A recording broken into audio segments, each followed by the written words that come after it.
Marcus Chen wiped the sweat from his forehead as he finished securing the last cargo container on the mining platform.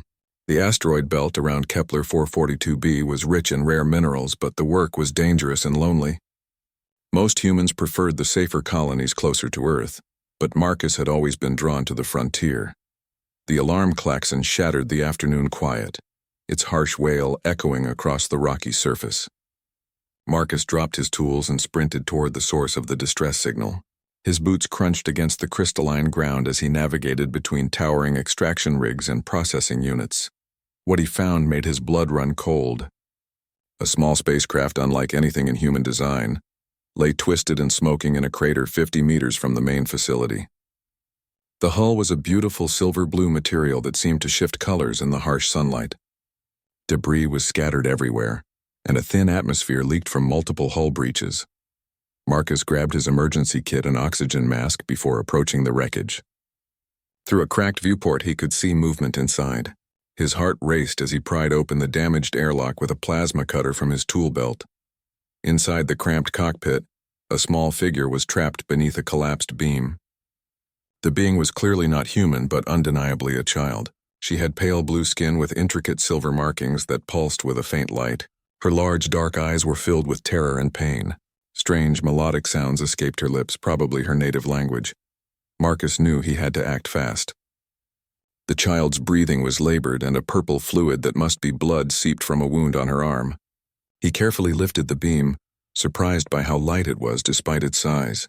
The alien technology seemed to use materials far more advanced than anything humans had developed. The child cried out as Marcus gently pulled her from the wreckage. She was small, perhaps the equivalent of a human 8-year-old with delicate features and long flowing hair that seemed to move on its own. Her clothing was made from the same color-shifting material as her ship. Marcus carried her back to his habitat module, his mind racing with questions. What was an alien child doing alone in human space? Where did she come from? Were there others looking for her? He pushed these thoughts aside and focused on immediate care. In his medical bay, Marcus cleaned and bandaged the child's wounds with supplies from his emergency kit. She watched him with those large, intelligent eyes, no longer afraid but curious. When he offered her water, she sniffed it carefully before taking small sips. Over the next few hours, Marcus tried to communicate with her. He pointed to himself and said Marcus repeatedly, until she attempted to mimic the sounds. Her voice was musical, like wind chimes in a gentle breeze. She pointed to herself and made a series of flowing sounds that Marcus couldn't hope to reproduce. He decided to call her Luna, because her silver markings reminded him of moonlight on water. She seemed to understand that this was her name in his language, and smiled for the first time since the crash. As night fell on the asteroid, Marcus prepared a bed for Luna in his spare room. She was fascinated by human technology, touching everything with careful curiosity.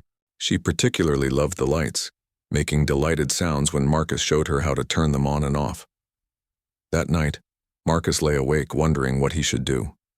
Protocol demanded that he report any alien contact to Earth Command immediately. But something about Luna's situation felt wrong. Why was she alone? Why had her ship been damaged? If there were hostile forces involved, contacting authorities might put her in more danger. For now, he decided to keep her presence secret until he could learn more about her situation. Marcus had always trusted his instincts, and they told him that this scared child needed protection, not interrogation by military officials who might see her as a threat rather than a victim. As he finally drifted off to sleep, Marcus heard Luna humming softly in the next room. The melody was hauntingly beautiful, unlike anything he had ever heard. It spoke of vast distances, ancient worlds, and deep sadness. Whatever had brought her to this remote asteroid, it had not been by choice. The next morning would bring new challenges as Marcus tried to care for an alien child, while hiding her presence from the regular supply ships and communication checks with Earth Command. He had no idea that his simple act of compassion would soon entangle him in an interstellar conflict that would change both their lives forever. Luna's mother was already searching for her missing daughter, and she would not stop until she found the human who had dared to interfere with their sacred customs. The rescue that Marcus thought was the end of Luna's troubles was actually just the beginning of a much larger and more dangerous story. 3 days passed in a strange but wonderful routine.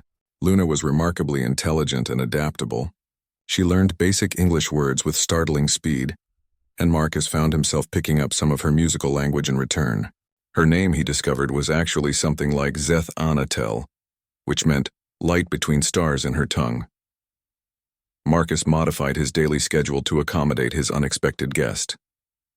He taught Luna how to use human utensils, though she preferred to eat with her hands. She was fascinated by solid food, apparently more accustomed to liquid nutrition from her crashed ship. Her favorite discovery was chocolate, which made her markings glow brighter with obvious delight. In return, Luna showed Marcus abilities that defied human understanding. When she touched damaged equipment, she could somehow sense exactly what was wrong with it. Her fingers would trace circuits and mechanical parts, and she would hum in a specific pattern that seemed to resonate with the machinery itself. Most amazingly, she could make plants grow.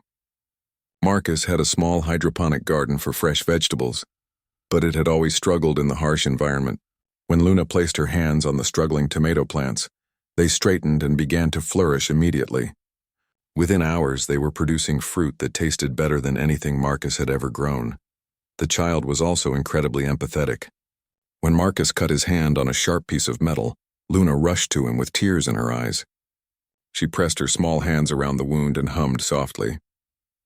The cut healed completely within minutes, leaving not even a scar. Marcus stared in amazement, but Luna simply smiled and patted his hand as if healing people was the most natural thing in the world. Communication improved rapidly. Luna was eager to tell her story, and Marcus was patient in helping her find the English words she needed. Piece by piece, he learned about her world and her people. Luna came from a planet called Ethros, far beyond the edge of human-explored space. Her people, the Ithrani, were an ancient race of healers and gardeners who tended to worlds across their region of the galaxy. They had achieved perfect harmony with nature and technology, creating ships and cities that were grown rather than built. But their peaceful existence had been shattered by war. A militant species called the Devourers had begun consuming entire planets, strip mining them of all resources and leaving dead worlds behind. The Ithrani had tried diplomacy first, then evacuation of threatened worlds. Finally, they had been forced to fight back. Luna's ship had been damaged during an evacuation mission. She was supposed to be safely on a transport vessel with other children, but she had hidden aboard a scout ship because she wanted to help rescue the healing crystals from her homeworld's sacred groves. During the battle, her ship's pilot had been killed, and the damaged vessel had drifted for weeks before crash landing on Marcus's asteroid. As Luna told her story, Marcus felt a growing sense of protectiveness. This child had suffered through war and loss, yet she remained kind and curious about everything around her. She would wake up sometimes from nightmares, crying for her parents, and Marcus would sit with her until the fear passed. But their peaceful routine was shattered on the fourth day. Marcus was teaching Luna how to play chess when his communication system crackled to life. The voice that emerged spoke accented English with an otherworldly musical quality. Human settlement on asteroid designation, KP-4427. This is Battle Commander Serenath Vel of the Ithrani First Fleet. You are harboring a child of our people. Prepare for immediate boarding and surrender. Marcus felt his blood turn to ice. Luna grabbed his arm, her markings pulsing with fear. My mother, she whispered. She found me. Before Marcus could respond, the communication continued. I am Zeth Anatel's mother. You have taken something precious from me. By our ancient laws, you now belong to our family. Resistance will be considered an act of war against the Ithrani people. Marcus stared at Luna, trying to process what he had just heard. What does she mean, I belong to your family? Luna's eyes were wide with a mixture of hope and terror. Among my people, when someone saves a child's life, they become family forever. My mother. She thinks you stole me. She does not understand that you rescued me. The asteroid shook as massive ships took position around the mining station. Through the viewport, Marcus could see vessels of impossible beauty descending from space.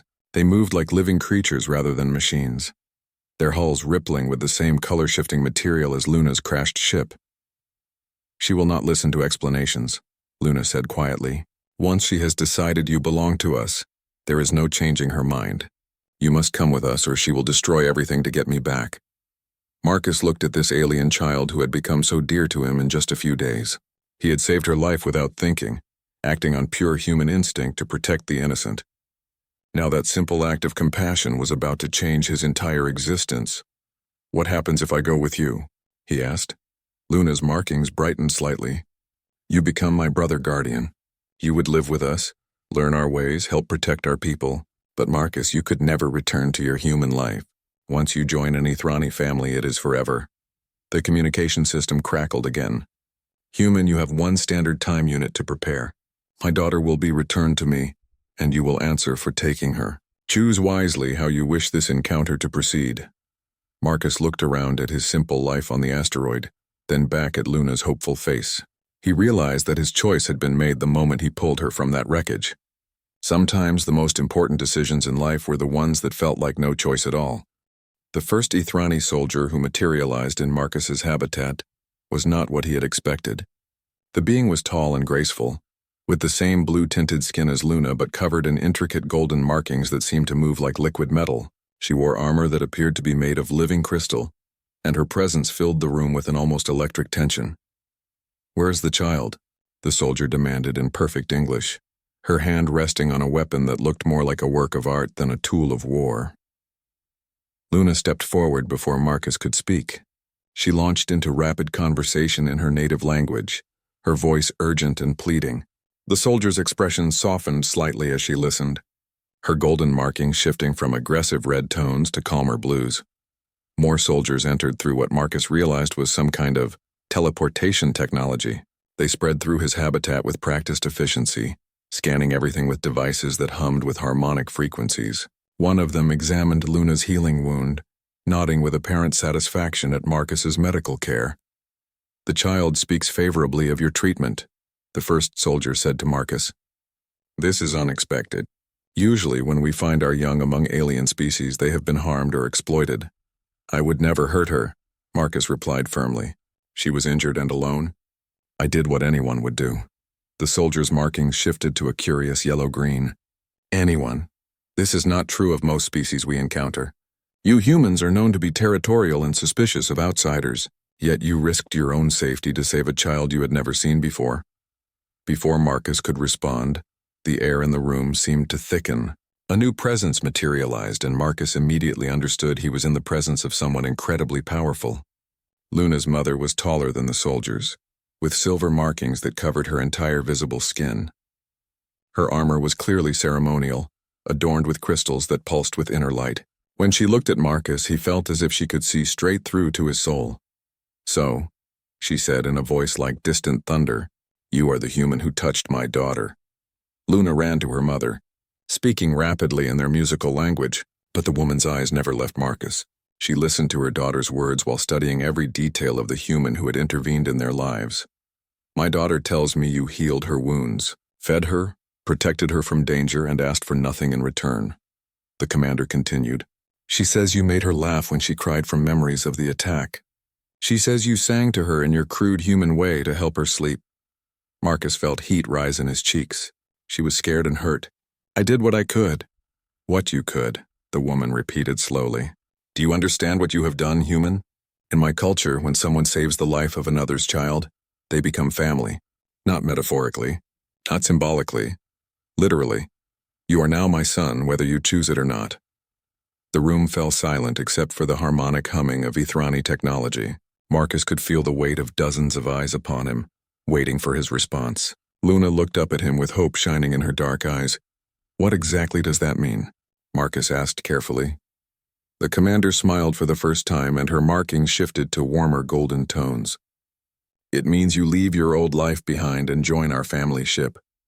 You learn our ways, contribute your skills to our people's survival, and help protect those who cannot protect themselves. You become part of something larger than yourself. And if I refuse," the smile faded, "then you are an enemy who has stolen my child from me. The penalty for that crime is death, and the destruction of everything you hold dear." Marcus looked around at his simple habitat, at the life he had built in the asteroids. Then he looked at Luna, who was clutching her mother's hand while watching him with desperate hope. "Can I ask some questions first?" he said. The commander nodded. "You may ask. I will decide whether to answer." "Where will we go? What will happen to my work here?" Will I ever see other humans again? We are at war, the commander replied bluntly.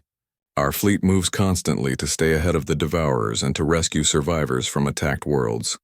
Your mining work will be irrelevant, but your human ingenuity and your willingness to protect the innocent will be valuable assets. As for other humans, that depends on whether we encounter any who prove themselves worthy of trust as you have done. Marcus felt the weight of the decision pressing down on him. Everything he had known, everything he had worked for, would disappear. But looking at Luna's hopeful face, he realized that some choices transcended personal comfort.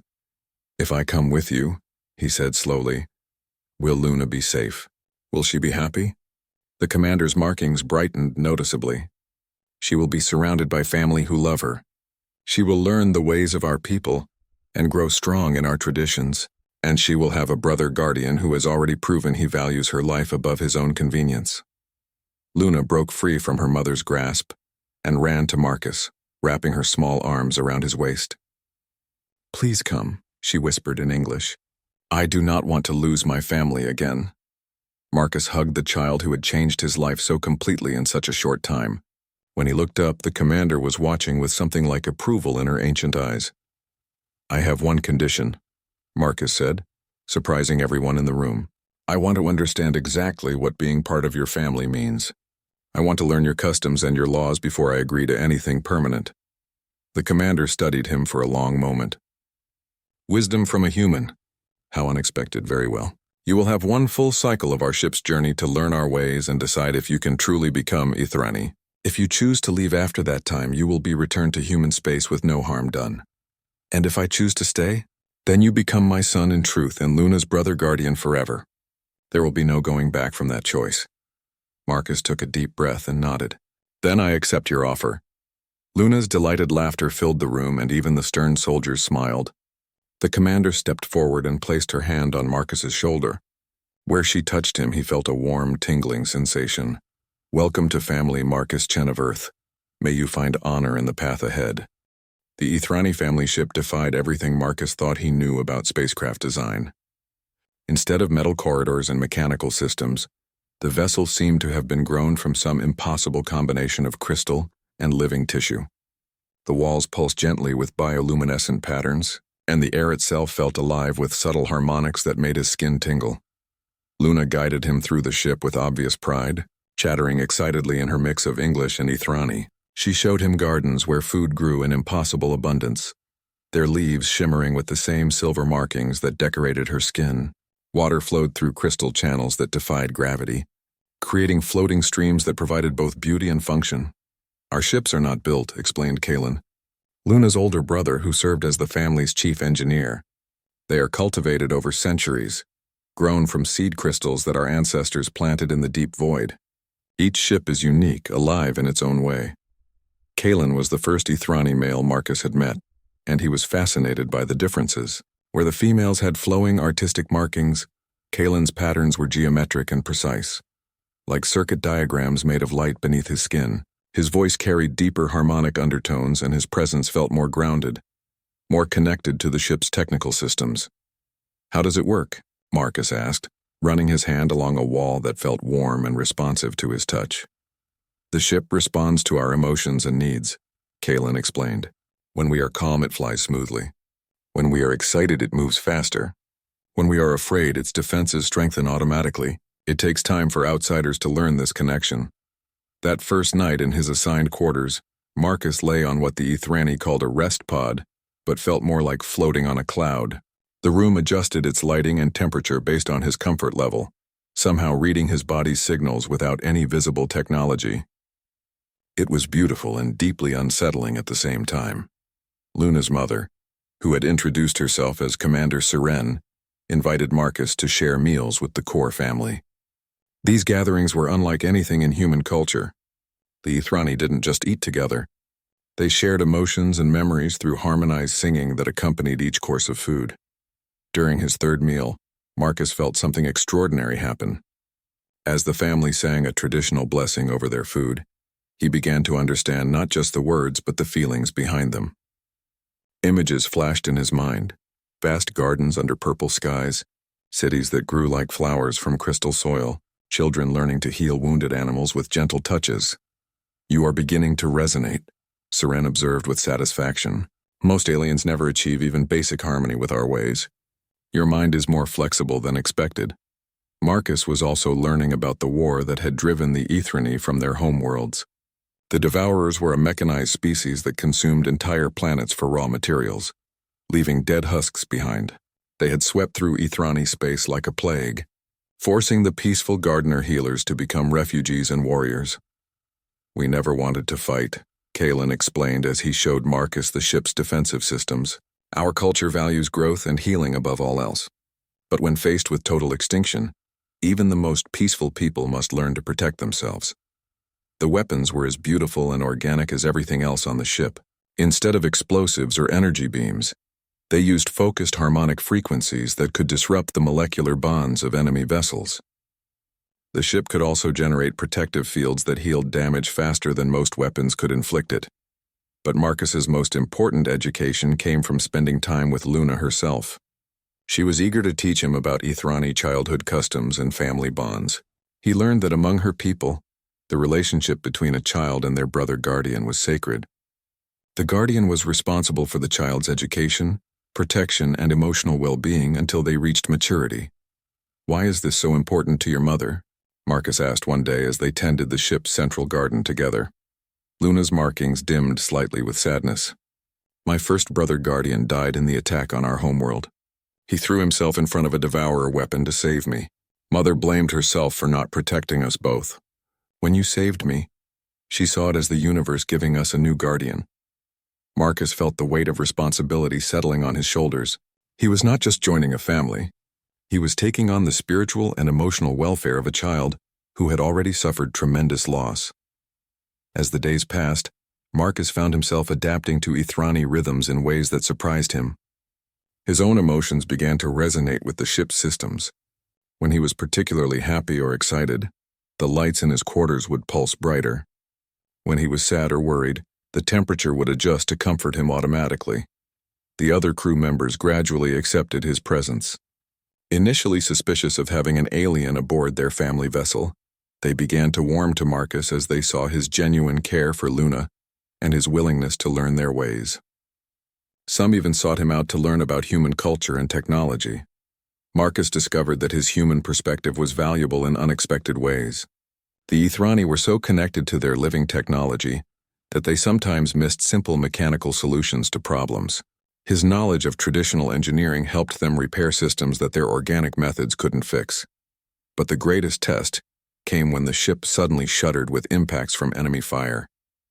Alarms that sounded like whale songs echoed through the corridors as the crew rushed to battle stations. Marcus felt the ship's pain through his growing connection to its systems, a sensation that was overwhelming and deeply disturbing. "Devourers," Seren announced grimly. "A scout force has found us. Luna, go to the protection chambers immediately." But Luna grabbed Marcus's hand instead. "I want to help. I can heal the ship if it gets hurt." "Absolutely not," Marcus said firmly, his protective instincts flaring. "Your mother's right. You need to get somewhere safe." For a moment, Luna looked like she might argue. Then she smiled and hugged him tightly. "You sound just like my first brother guardian. He always worried about me too." As Marcus helped escort Luna to safety, he realized that he was no longer thinking like a human outsider. He was thinking like family.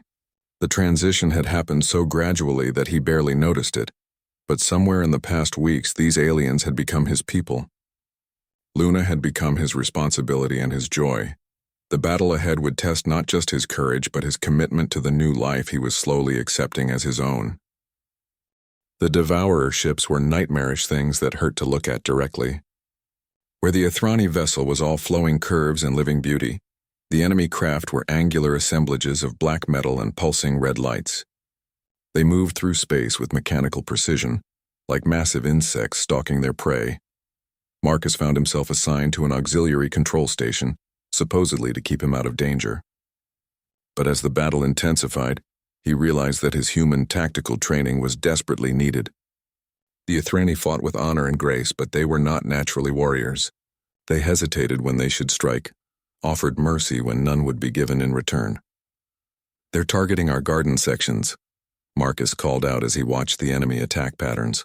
They want to destroy what makes your ship alive. Serene's markings flared with anger. Typical devourer strategy. They cannot create, so they destroy creation wherever they find it. The ship shuddered under another volley of attacks. Through his growing connection to the vessel's nervous system, Marcus felt each impact like a physical blow. But he also sensed something else, something the Ithrani had missed in their focus on defense. "Commander, they're not just attacking randomly," he said urgently. "Look at the pattern. They're herding us toward that asteroid field. It's a trap." Kalen checked his instruments and swore in musical Ithrani. He's right. There are more ships waiting behind those asteroids. If we continue on this course, we'll be surrounded. "Recommendations?"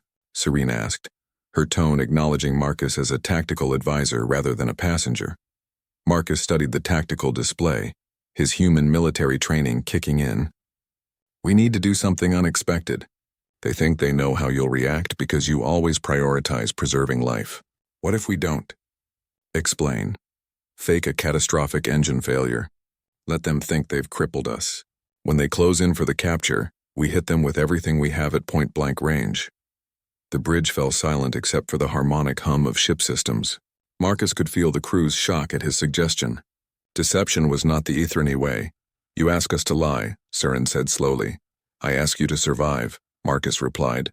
"Luna's counting on all of us to get her home safely. Sometimes protecting what you love means abandoning what you prefer."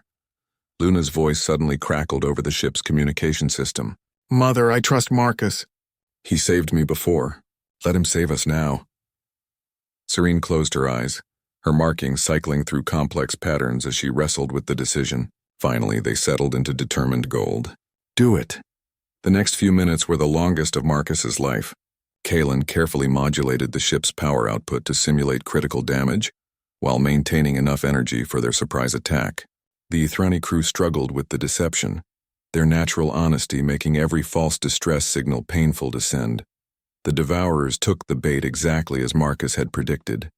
Their ships closed in for what they thought would be an easy capture, eager to strip the living vessel of its organic technology. Marcus could see their crew through the viewports, insectoid beings in mechanical suits that seemed to be part of their bodies. "Now," Marcus whispered. The family ship came alive with devastating fury. Every weapon system fired simultaneously, turning the surrounding space into a web of destructive harmony. The lead Devourer vessel simply disintegrated under the concentrated assault, its crew never realizing they had been outmaneuvered by the peaceful species they thought they understood. But the victory came at a cost. The ship's living systems had been strained by the deception and the intense combat. Gardens withered, walls lost their luminescence, and the harmonic background that pervaded the vessel fell silent in several sections. Luna appeared on the bridge before anyone could stop her, tears streaming down her face as she felt the ship's pain through her empathic connection. Without hesitation, she placed her hands on the nearest damaged surface and began to sing. Her voice carried notes that resonated with the ship's biocrystalline structure, slowly coaxing life back into the damaged systems. "Child, you should not exhaust yourself," Seren warned. But Luna continued her healing song. "The ship saved us," Luna replied between verses. "Now we save the ship." Other crew members joined her, adding their voices to the healing harmony. Marcus watched in amazement as the ship slowly recovered under their combined efforts. He had never seen anything so beautiful or so alien as this communion between living beings and living technology. But he also noticed something troubling. Luna's markings were growing dimmer as she poured her energy into healing the ship. She was giving too much of herself, and the adults were too focused on the ship's recovery to notice her growing exhaustion. "Stop," Marcus said firmly, placing his hands over Luna's to break her connection with the ship's systems. "You've done enough." Luna looked up at him with unfocused eyes. "But the ship still hurts. The ship will heal with time. You need to rest before you make yourself sick." Marcus lifted the exhausted child in his arms, carrying her toward the medical bay despite her weak protests. He could feel the crew's eyes on him, some approving and others uncertain about his interference in their cultural practices. Serene followed them to the medical bay, her expression unreadable. As Marcus settled Luna into a healing pod, the commander studied him with those ancient, intelligent eyes. "You countermanded my daughter's decision to heal," she said finally. "I protected your daughter from her own compassion." Marcus corrected. Sometimes children need adults to save them from themselves. A slow smile spread across Seren's face and her markings shifted to warm golden tones. Now you begin to understand what it means to be a true brother guardian. Luna's first guardian would have done exactly the same thing.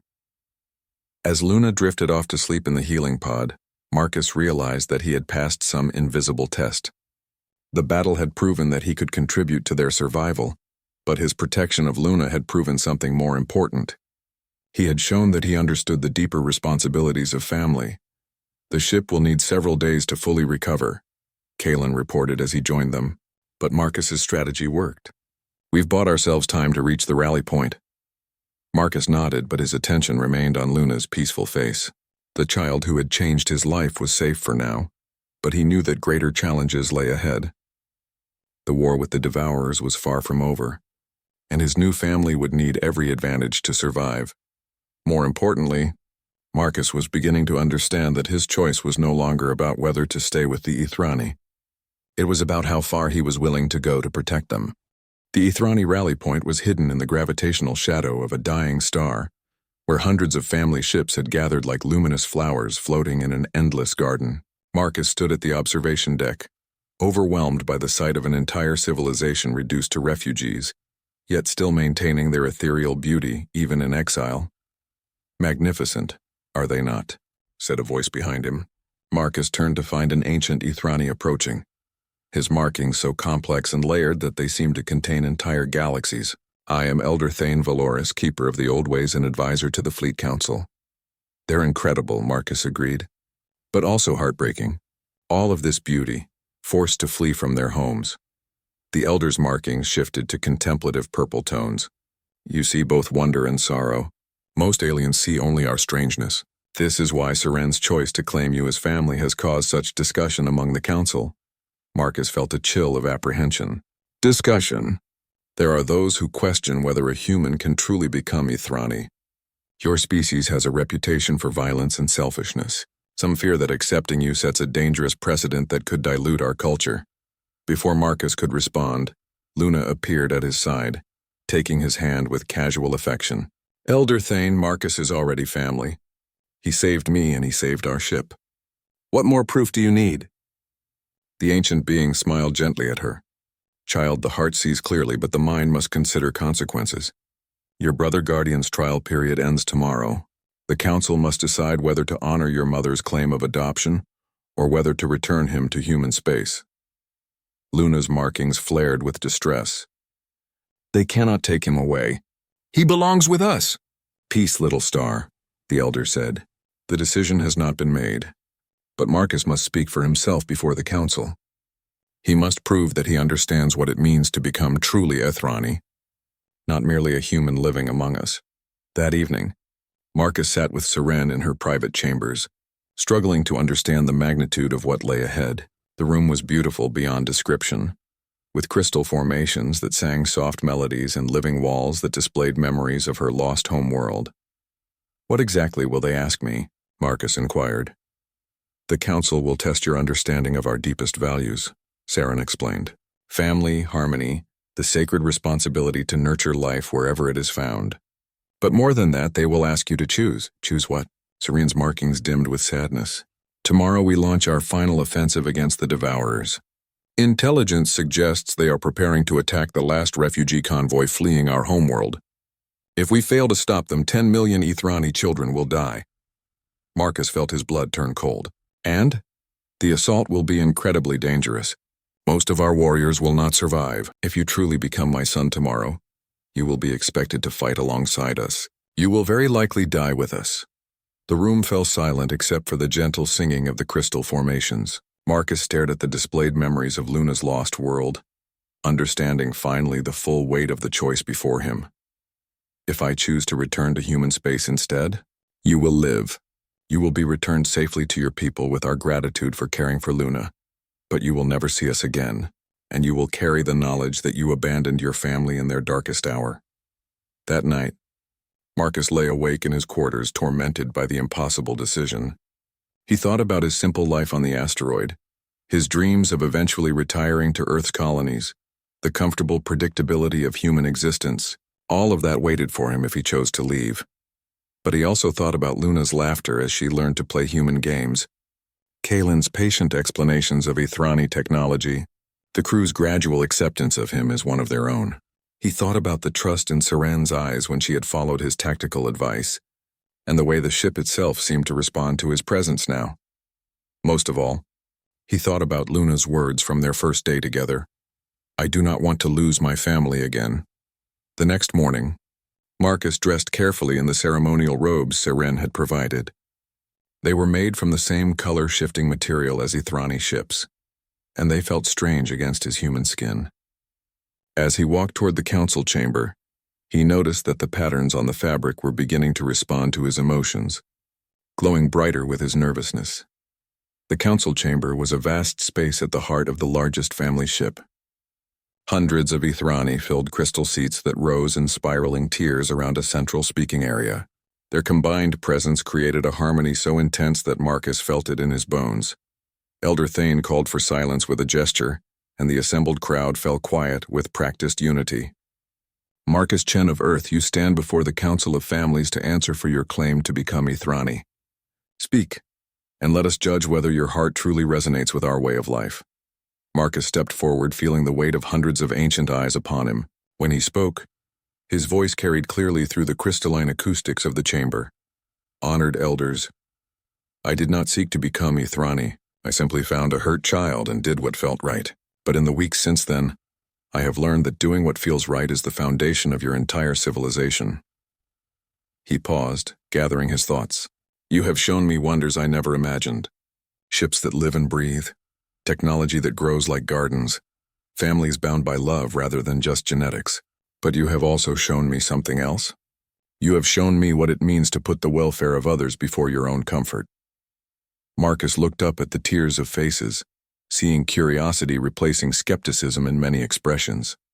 "I know that tomorrow you go to war, and that many of you will not return. I know that by choosing to stay, I am choosing to face that same fate. But I have learned that some things are worth dying for. Luna is worth dying for.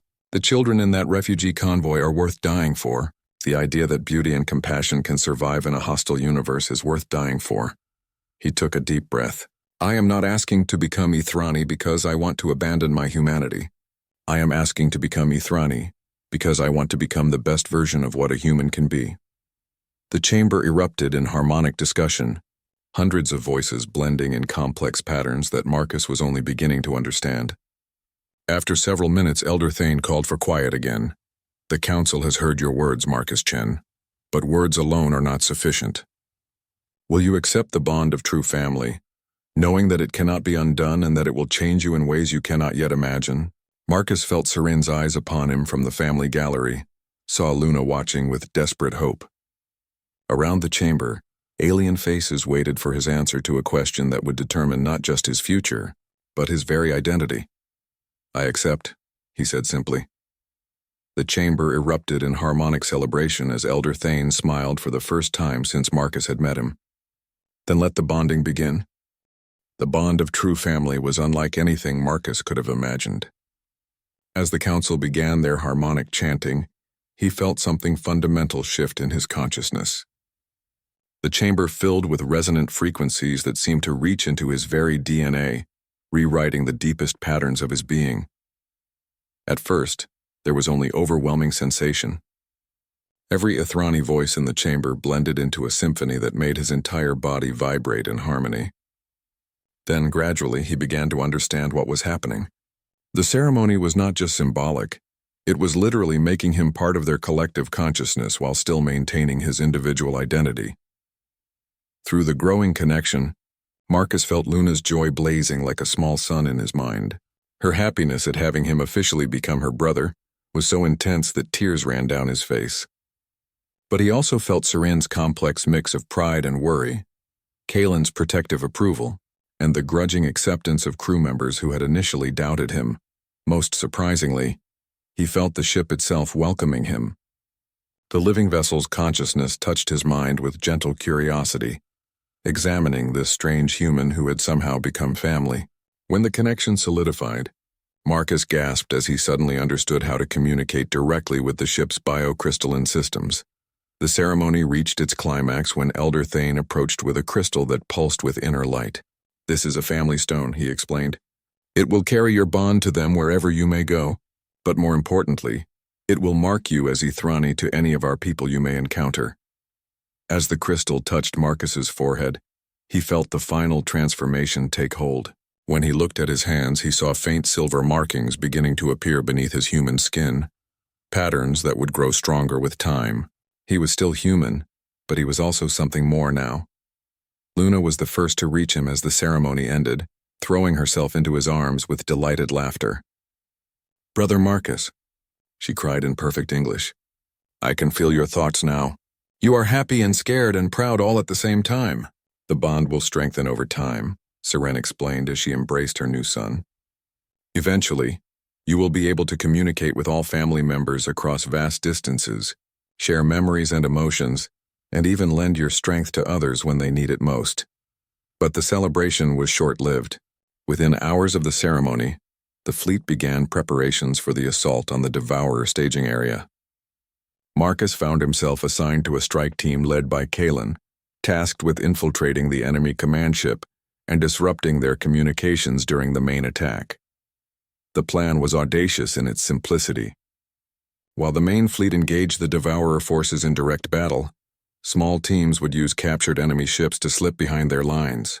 The strike teams would sabotage critical systems while the fleet rescued the refugee convoy that was trapped between the warring forces. As Marcus suited up in Ithrani combat gear that molded itself to his body like living armor, he felt the first real test of his new family bond.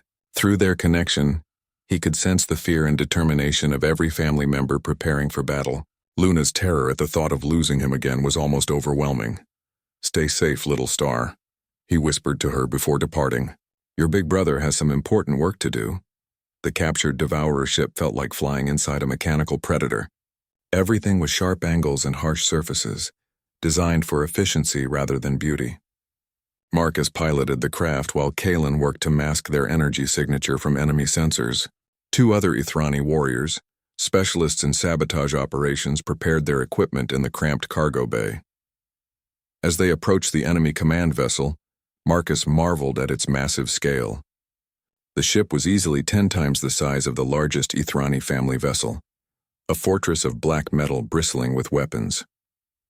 Through the viewports, he could see the insectoid Devourer crew moving with mechanical precision through corridors lit by harsh red light. "Remember," Kalen whispered as they docked with the enemy ship, "our goal is disruption, not destruction. We need their communications offline long enough for the convoy to escape." The infiltration went smoothly at first. The Devourers were so confident in their security that they barely monitored their docking bays. Marcus and his team moved through the ship's corridors like shadows, avoiding patrols and working their way toward the communications center. But everything went wrong when they reached their objective. Instead of a simple communications array, they found something far more sinister, a massive processing center where Devourer technicians were examining captured Ithrani children, apparently trying to understand the biological basis of their healing abilities. Marcus felt rage pour through the family bond as his teammates saw what was happening. The peaceful Ithrani had never encountered such casual cruelty, and their shock and horror threatened to overwhelm their mission discipline. "We have to save them," one of the warriors whispered, her markings blazing with fury. "That wasn't the mission," Marcus replied, though every human instinct screamed at him to agree. "If we try to rescue them now, we'll compromise the entire operation."